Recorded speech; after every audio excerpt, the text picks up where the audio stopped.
And then they opened the second business, and in COVID, this business completely like fell to the ground. Like it went bankrupt. Now, the thing is, one thing is for your company to fail and for it to go bankrupt, but another thing is all your savings, all the houses you had, the cars. We went from being the family that had, 2 houses, a car, vacation every year, to being the family that was now $500,000 in debt. So we start? Okay. Yeah. I don't even know how to start a podcast, so. Well, because the thing is, because we're not gonna do it like for like YouTube, or maybe we will, so we can just like speak, Okay, let's go. And then we we edit. cut it and stuff. So if I post this on YouTube, it'll be funny. It'll be funny. It's fine. It's a Bolivian and Italian podcast, so it has to be funny. If it's not funny, it's not a real podcast. But anyway, Okay. I'm glad we're doing this though. It's our first podcast together. So Okay. Nice. Let's Great. start. So anyway, Leo, it's our first podcast together, and I guess we're gonna talk about a lot of things, especially because I'm Latina, you're Italian, and we love to talk. Yeah, definitely. So maybe let's start with something like, actually, I don't even think you told me, like, how did you actually start with network marketing? Yeah, I never told you, I guess. But yeah, because, when I tell my story, I feel bad because then I know your story and I'm like, shit, this girl here made it in 4 years and it took 8 years for me. But the thing is, like, that's the thing. A lot of people say that my story is very impactful, and I agree, but it's also not super relatable, Yeah, exactly. And I think that my story is more inspirational because many people are already maybe in the business for 3, 4, 5 years, and they feel like, oh, I'll never make it. But that's another crazy thing. Like, for example, it took 8 years for me to make it. Something less. For you, like 4. For Daniel, for example, it took 10. Yeah. So everybody I think has his own story and his own challenges to face, and it's never late. It's like you are exactly where you should be, and you're facing the challenges that you need to face to go to the next level 100%. To become that kind of person. Anyways, so I started 8 years ago, and my brother recruited me. Yeah, and I'm lucky because it was the only person that could really recruit me. Because I didn't like. You were super skeptical. Yeah, like I was like, my parents are, my mom is a nurse. Yeah. My dad is a normal employee. So they always told me like, the people that are making money are doing something evil or bad to make money. I've heard that before. But really, like, it was something continuously taught to me since I was really young. So when and my brother was the contrary of me. Like, meanwhile, I was like going to school, studying a lot. I was already thinking about one day getting a degree, looking for a 9-to-5 job, blah blah. My brother was, doing anything to make money. Yeah. Was selling fake shirts so online. Brother's like really entrepreneurial. Yeah, trying to sell stuff on eBay, anything, to make money. So obviously he was like opportunity seeker. So he started network marketing, and he had to close his rank. First month he was already achieving like the, I don't know, like 2K a month rank, because he was really charismatic. Yeah. So I really didn't decide to join. He forced me to join, to close his rank. Typical. And, yeah. And that, but I was lucky because I was just 17. And the first months, I really didn't want to make the business, but I wanted to feel part of my brother friends group. Okay. Because they were, like partying till 5 a.m., going out of dinner. So you didn't join because of the business. You joined because of the party. Yeah, that's true. Okay. They were meeting. I love that. They were meeting at 7 p.m. every day in a certain bar to make the invitations. I didn't want to make the invitation, but I wanted to stay with them and drink. Because it was the first time in my life I was drinking alcohol, I was going out. My God. And that's crazy because many people forget that during the first year in network marketing, many people will stay just for the environment. 100%, just for the community. And then staying in the environment, they will buy the vision, they will buy the dream.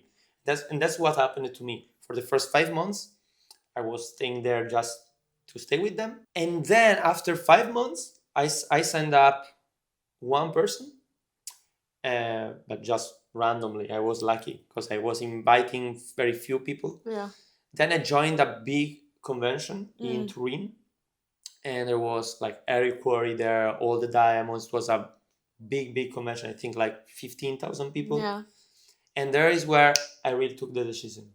And it was the day of my 18th birthday. So there I took the decision to start taking it seriously. And yeah, like long story short, it took me, I went all in for 2 years after that event. And for 2 years, I kind of made 1K a month, 500.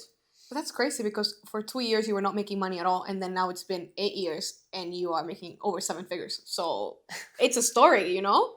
Yeah. But I think that my story helped me so much. And that's what I tell to the To people. respect the process.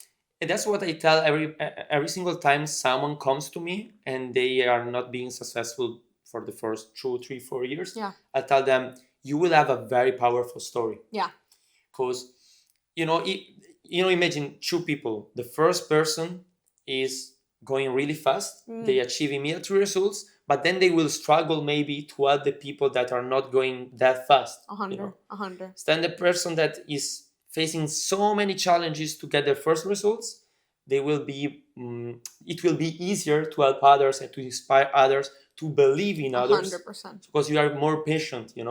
I've been really patient to my team, and some of them achieved director maybe after 5 years, but they kept believing in them.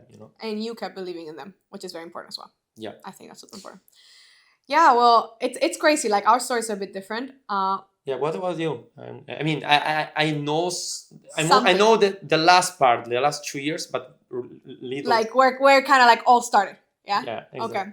So my story started actually when my parents lost their business. So both of my parents back home in Bolivia, they are entrepreneurs. They have traditional businesses and they've had it for as long as I've been alive. So my dad has always been an entrepreneur and he started the business 1 year before I was born. And then my mom quitted her job and she was a general manager, which was like a big thing. And she quit her job to support my dad in the traditional business. So both of them were entrepreneurs. And what happened is, to be completely honest with you, growing up, like I didn't lack anything. Like I come from a very poor country. Like Bolivia, if you search it up, is literally one of the poorest countries in Latin America. But to be completely honest, I didn't have to go through that. Like I was very privileged and blessed in all the best ways. And I had, private education. I had good house, great environment. I think my childhood was really nice, to be honest. Like I can say that. And we weren't like, don't get me wrong, we weren't like super rich, but we were definitely not poor. I would say we were like upper middle class growing up. And my dad's dream was always for me to speak English, actually, matter of fact. Really. Dream achieved? Dream achieved, I would say. And I think the reason why his dream was for me to speak English is because he wanted for doors to be open to me. And the truth is, if I didn't speak English, I probably wouldn't have started with network marketing, because when I started with network marketing, I saw the opportunity from someone in the US, So yeah, I didn't see network marketing from someone in Latin America. I found network marketing from someone in North America. So when you started, you already had like an international approach. Like you already were thinking like to develop worldwide. Right? Definitely. Actually, matter of fact, I wanted to build teams internationally before I wanted to build teams back home. Because when I found network marketing, I was studying abroad. I was studying in France.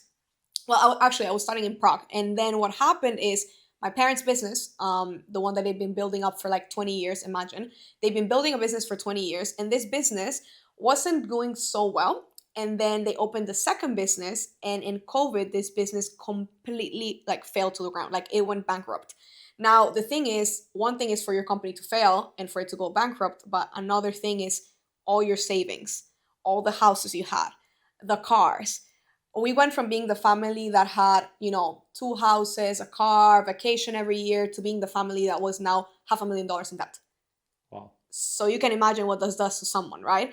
And obviously, I'm the oldest daughter, so we're 2. It's really? Yeah. It's me and my little sister. So I was 20 at the time, which is pretty young. But but I felt responsible in a way. Not responsible of what happened, but responsible in the sense that in fixing the situation, like like, and not even like fixing the situation. I just couldn't sit on my ass and watch my parents struggle and I don't do anything. Like, I couldn't. Like, for me, I needed to do something, like, because I couldn't stand seeing my mom sad. I couldn't stand seeing my dad and my mom fighting about money. Like, because I know they love each other, they're still together, they have a beautiful marriage. But if I have to say, the only time where I ever doubted if they would stay together was during that time. And like, majority of marriages, they don't fail because of lack of love, they fail because of other circumstances. Normally it is lack of money. And so it was very hard process, like, during that time. Like, obviously everything was wrong. And during that time, I was working at a shopping mall because I wanted to, like, kind of like bring some money back home. You were in France.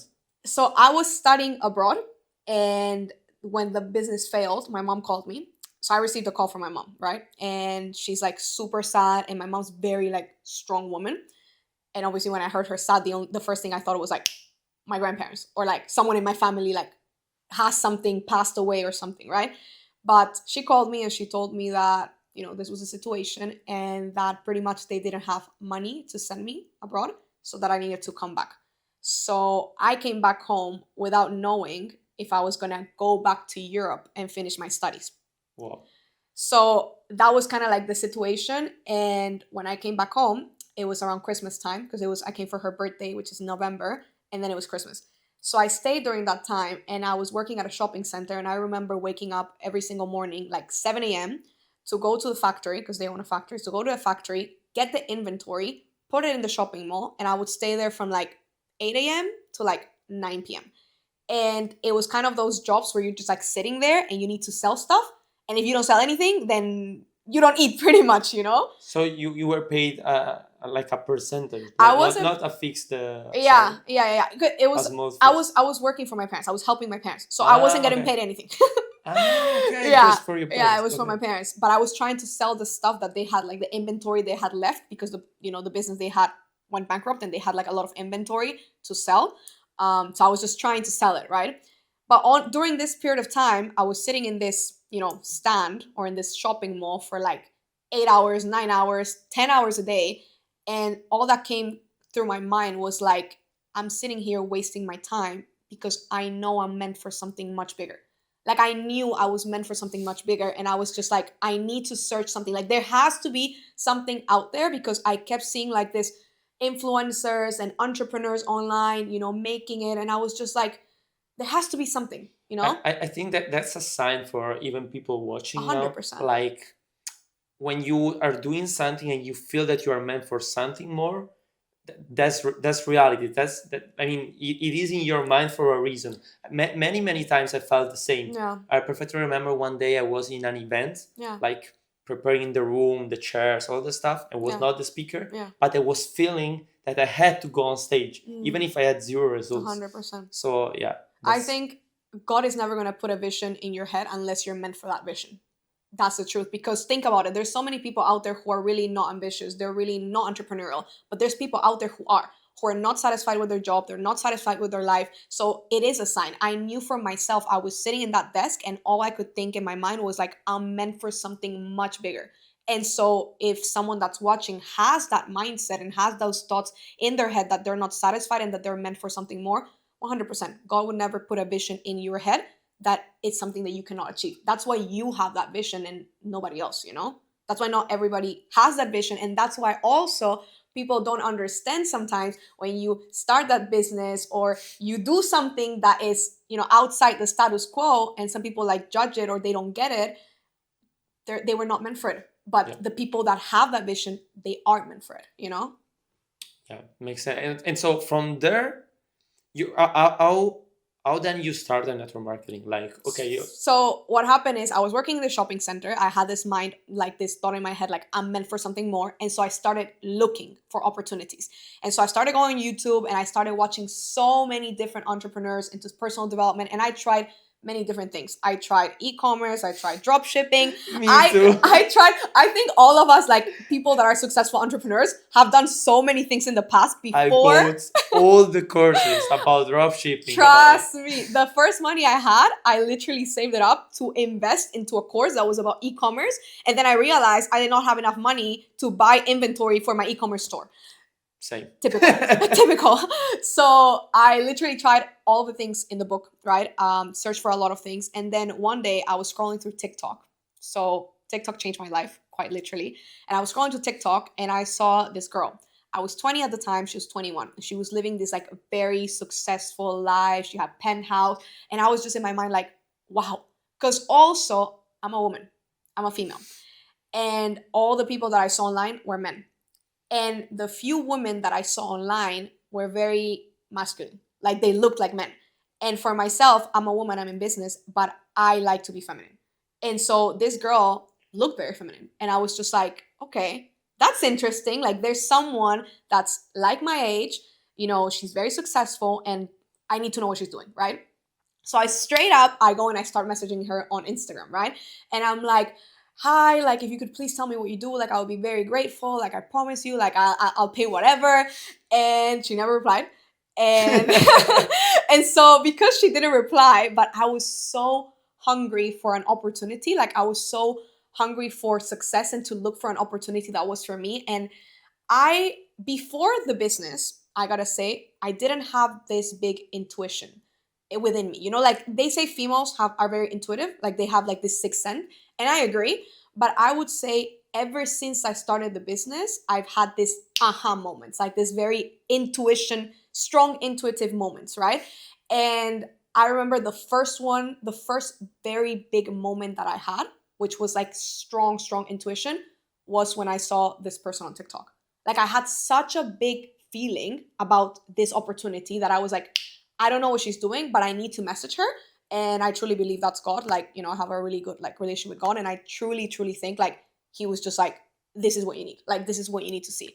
And so I got on TikTok and I actually saw this person from another person TikTok.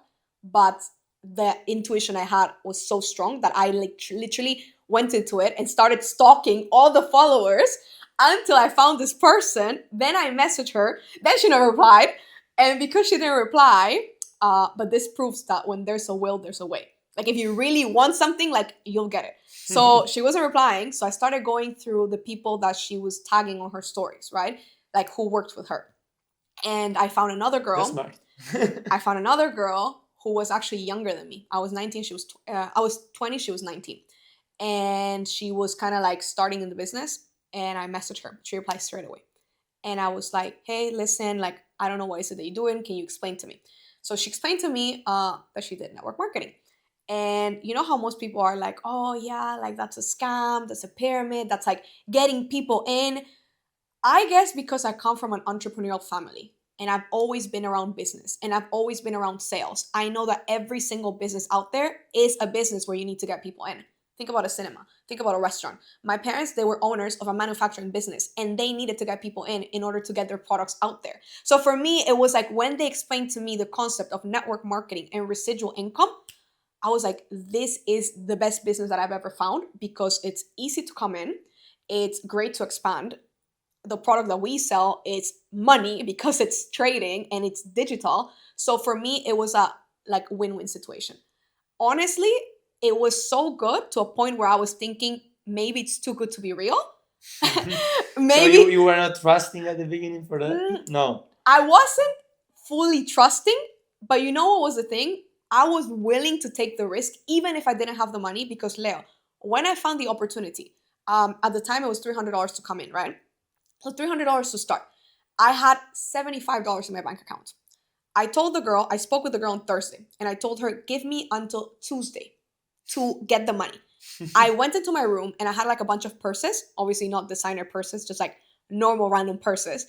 And you know what I did? I was working at the shopping mall. So I grabbed my purses and I put them on the stand next to the other stuff. And I started doing like really like sales, and I sold all my purses up until like Sunday. Monday, I messaged her and I joined.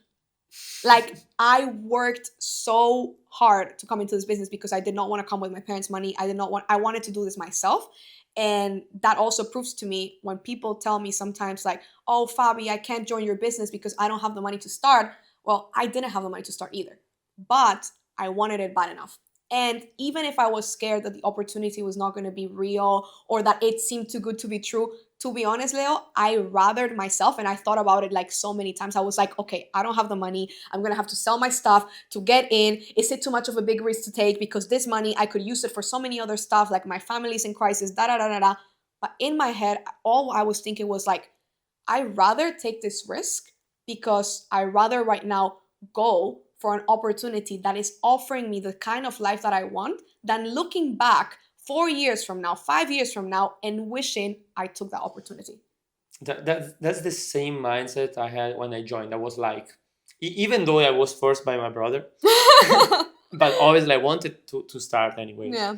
I was like, at the end, if I start this option one, I don't start this business. 99% my first package was $800. Yeah. I was like, if I don't invest it here, probably this money will never change anything in my life. Like 100%. in 5 years, I will look back and I will never think, oh, thanks to that $800, I changed my life. 100. No way.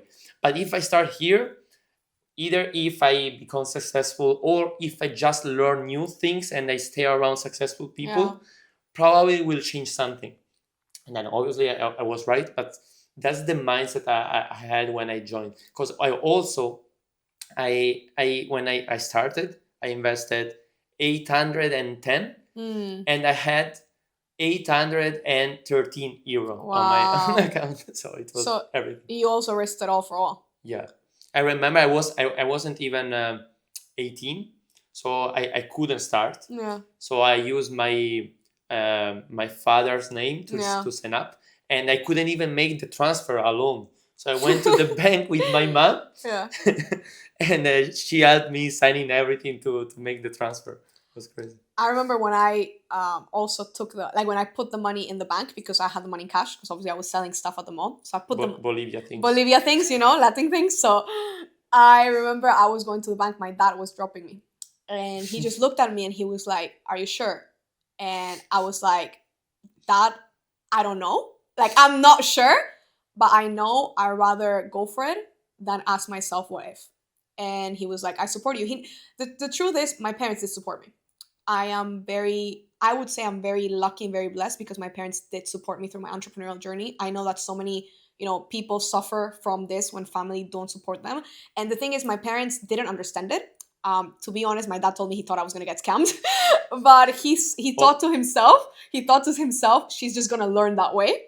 And at the end of the day, if it maybe does work, right? He wasn't at all super skeptical because, like I told you, they come from this entrepreneurial background and stuff like that. My mom actually, which matter of fact is now working with me and is very successful in network marketing as well, but she was more skeptical than my dad. But she wasn't she already in network marketing? Yes, but she was skeptical about trading. She Yeah. was skeptical about trading. So she thought that I was gonna get scammed because there was so many pyramids back home. Yeah, and it was a new thing. Like it was not normal having trading services. Especially crypto. Yeah. So I remember my mom was telling me like, okay, whenever you can withdraw that digital money, that's when I believe you. So what happened is I started in the business 21st February 2021. I remember. 21st February 2021. That's when I started. So I was already in the business for 3 years. That's crazy. I was looking for a new company because my first one crashed. I should have recruited you. Yeah, but I couldn't speak in either English or Spanish, so. Well, yeah. That's crazy. I started the business February 2021, and I remember May 2021, because it's been like 3 months, I was working really, really hard, Leo. For the first 45 days in the business, I had no results, and then I blew up on TikTok, and that's kind of like how my story started, because I was like selling through TikTok and selling through Instagram, and that's pretty much how I duplicate my team. You already know that, like what I teach. But you first went viral in South America or in Europe? I was doing all my content in English. Since the beginning, but you were living in Bolivia. I was living in Bolivia at the time. So I tricked the algorithm. And that's like, the thing is, I was so determined to make this work, okay? So what I realized with TikTok algorithm is whatever you like and whatever you save, it's gonna kind of like, if you start liking things that are entrepreneurial, TikTok's gonna know that you're an entrepreneur, right? If you start saving things that are entrepreneurial, TikTok's gonna know you're an entrepreneur. Now that also works with languages. So if you start liking things in English, and even though you are in South America, for example, and they're sending you so much stuff in Spanish, but you don't like it, you don't save it, nothing, it will still try to send you. But especially, well, at least back then, with the algorithm back then, I kind of managed to trick it because I only follow people that spoke English. I only liked content that was entrepreneurial. I only saved content that was entrepreneurial. Anything else that was not related, I would just skip. Like I wouldn't even watch crazy. it. I That's I, a I crazy teach tip. I teach that on my my trainings with the Yeah, team. you said it. Now I remember it. You said it also in the mentorship you did for Yeah. my 5K. But people don't think it's so powerful until they hear the story and you Yeah, understand. now you sold me. Yeah, because I was living in Bolivia. People speak Spanish. Like 95% of the population don't speak English, right? I was living in Bolivia. My number was from Bolivia, so it wasn't like I didn't put a VPN or an IP address, nothing like that. I just kind of like figured out how the algorithm worked, and I started liking things only entrepreneurial or network marketing or trading in English. And then I started posting in English, obviously. So what started happening is my first videos didn't have any views because obviously the region didn't really help as well. But then I had one video that blew up. And pro tip as well for anybody that's on TikTok and wants to blow up. If you see a viral video once, you must do it. But if you see a viral video twice, like same type of idea in two people, and it goes viral for two people, like you have to do it. And that's what I did. So I saw a girl going viral with like this, I'm sorry, really stupid idea. I didn't want to do it. And then I saw a second girl do it and she went viral and it was in my niche. And I was just like, I guess I gotta do it. And I am so happy I did it, even though I thought it was so cringy. And I look at my videos back in the day and I'm like, that's so cringy. Like everything I did back in the day was so cringy. But I thank my 2021 cringy self, because if I was so afraid of what would people say, or if I was just like, thinking, oh, I'm not gonna do that because that's, embarrassing or cringy, I wouldn't be where I am today. That's you have to go through those phases where you are gonna be embarrassing, cringy, bad on TikTok, bad at speaking, bad at selling, rejected, neglected. Like you have to go through those phases in order for you to be successful. Every single time I watch all my old stories, my old posts, I'm like, what the fuck? Why I was posting that? But at the time it was working. So then I think the truth is you have to be cringe to be successful. You have to be cringe to be successful. That's the truth. I mean, even if you feel a little bit like I don't want to post that and everything, but if I tell you like if you post that, you're gonna be successful, you're gonna achieve what you want, then I mean I would post anything. I would post anything, right? Like if you would tell me like just by posting this cringy video, you could get the life that you want and you could be successful in your business. That's a fair trade. That's a fair trade, I would say, right? Like I agree. And you know what? It's always the videos that you don't think are gonna go viral, the ones that go viral. It's always them. That's all. It's always the video that you don't want to post. It's always the video that you don't want to post that you must post, and that's gonna change your life. And that's exactly what happened to me. So I was posting every single day. Nothing was going viral. Like my videos wouldn't surpass like 300 views. And then I posted this video and it got to 10,000 views in like a couple hours. And I started getting a bunch of followers, because the truth is, for the method to work, you need to be good on Instagram and TikTok. Because if you have only a good TikTok is a really good platform to reach new people. But Instagram is the best platform to build a community and convert, right? Like that's how I see it. And so I started getting reach on TikTok, but I was sending all my people from TikTok to Instagram, right? And so when people landed on my Instagram, it needed to look good. So for the first 45 days that I was not going viral on TikTok, I was still working on my Instagram, because I knew eventually when I get all the eyes on me, I need to look good. So people want to follow me. And I'm not talking about like myself looking good, which is also important. Like you do need to have, especially for a woman. Especially for a woman. But like even for men, like it's not that you need to look attractive, or like attractive is subjective. Like I might be attractive to some people and I might be super ugly to other people. Like it's very subjective. But you need to look apart. Yeah. You need to look clean. You need to. We are not good at that. we need to look like No, well, no. listen, you need to look like you have your shit together. That's it, you know? And at the time, don't get me wrong, it wasn't like I was buying like this expensive clothes and had this fancy background. I had a white wall, but I was doing my best with all of what I had to look apart, you know? Yeah, and that makes all the difference, because imagine me while you were being successful with TikTok. Yeah. And my business completely blow up thanks to cold DMs. That's Because crazy. my team, it has been the first one in Italy, the first team doing cold DMs on Instagram. Nobody was doing it. Wow. So I was sending like 30, 40, 50 messages a day. I had a script and even a series of messages, like That's crazy. message one, message two, three, four, five, to convert it. And I noticed how if I was sending the message, maybe I could schedule a meeting every 10 cold DMs. But other people from my team with a bad profile, bad accounts, not really good photos and everything, they had a conversion of 1 out of 100. 100%. So that's the same. I mean, when someone land on your account, the first impression of what they see at the beginning will determine, they will prejudge you, you know? And you know, a lot of people ask quantity or quality. I say quantity and quality. You Yeah. need to post 10 times more than other people if you want to be successful, but you also need to make sure that the quality is good and that what you're talking about makes sense and that you look apart. Like every single thing matters. And so the thing is, a lot of people know me as the fast success story. And I was, I achieved very fast success. Like within my first, 3 months, I was already making like a rank that was a 6-figure rank, right? Within my first year, I already made like over 6 figures and stuff, like commissions. So I was a fast success story. However, the reason why I got very fast to success is because I was very aggressive and intentional from day one. Leo, I signed up 21st of Feb 2021. 23rd of Feb 2021, there was already stories out, and every single day in and day out, I was working in my business. Yeah, and the thing is, I always say that success doesn't take time. Taking the decision to really, really, really do anything that is needed to become successful maybe can take some time. For example, it took me 3 years to really decide, like, I'm going to do it during the next 2 years or I will die. And then from middle of 2020 to at the end of 2022, I was double diamond. So in 2 years and a half. So even my story is a successful story that has been really fast. Yeah, definitely. But before taking the decision, it took 3 years for me. But you know what? It's actually the same for me, but I wasn't in network marketing. So that's what you need to know. I started in network marketing 2021, but I started into personal development and really aggressive studying business since 2017.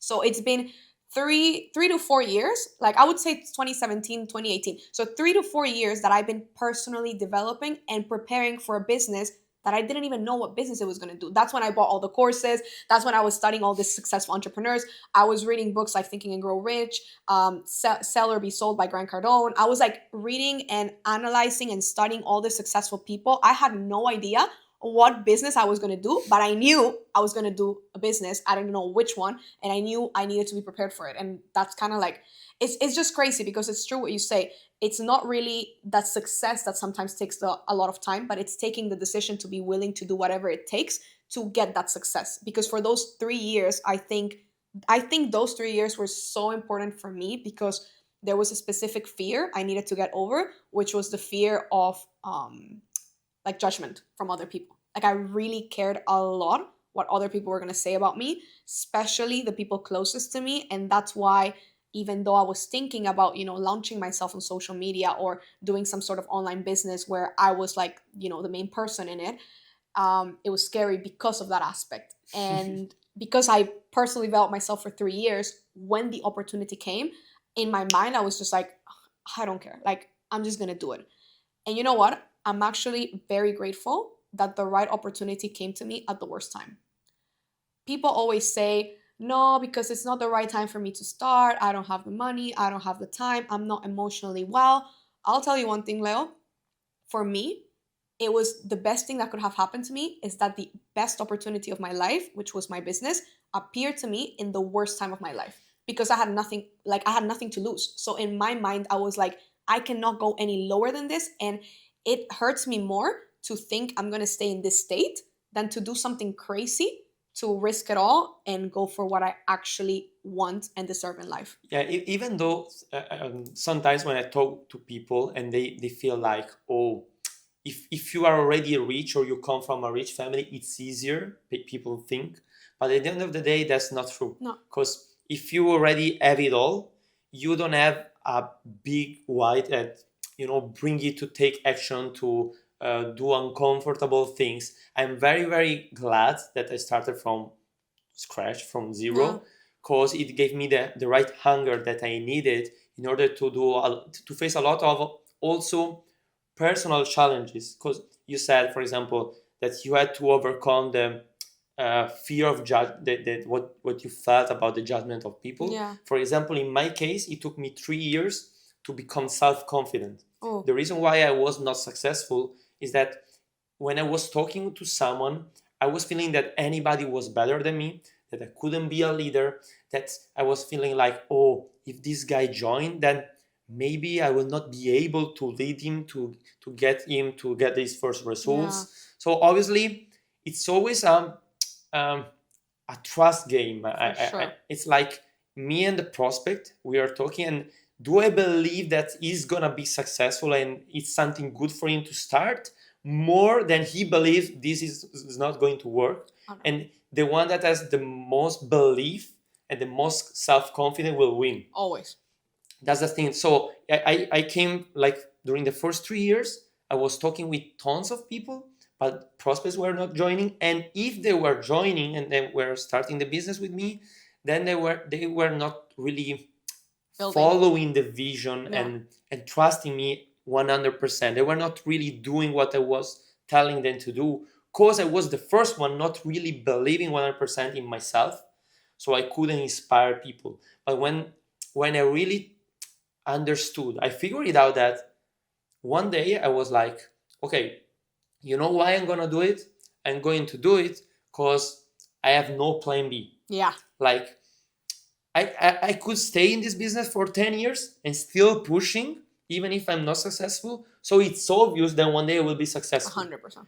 And when I realized that, I was like, okay, if it's sure, it's guaranteed that I'm gonna be successful, it means that if someone join my team and they stay, they will be successful too. So since that day, instantly everybody was joining, everybody was trusting me, everybody was inspired by my vision.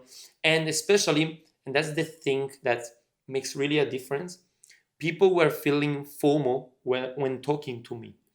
If you sign up someone and then you focus only on them and you are like, okay, I'll be successful if they will be successful. No, you'll never be successful. You'll never make it, because everybody will feel like, okay, there is no urgency, Leo is not going anywhere. Yeah.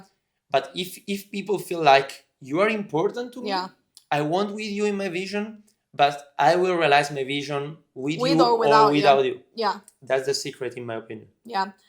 There's a quote I once read and it changed my life, and it said, how would you act if there was no chance you couldn't fail? How would you act? And for me, that kind of like, that's the way I thought about it when I started the business. I was like, I'm just going to act as if there was no way I was going to fail.